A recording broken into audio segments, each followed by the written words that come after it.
চলতি সপ্তাহে যুক্তরাষ্ট্র ইরানের মধ্যে শান্তি আলোচনা হবে। এতে মধ্যপ্রাচ্য থেকে জ্বালানি তেলের সরবরাহ বাড়ার প্রত্যাশায় বিশ্ববাজারে নিম্নমুখী অপরিশোধিত তেলের দাম।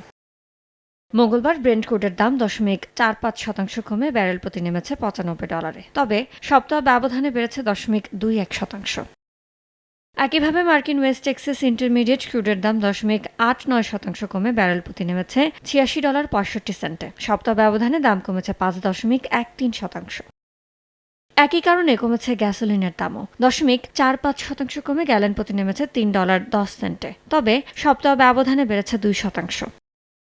মধ্যপ্রাচ্য সংঘাত আলোচনার মাধ্যমে অবসানের আশায় কমছে প্রাকৃতিক গ্যাসের দাম। একদিনে 1%-এরও বেশি দাম পড়ে গেছে। ইয়ানুর শিফাত, সময় সংবাদ।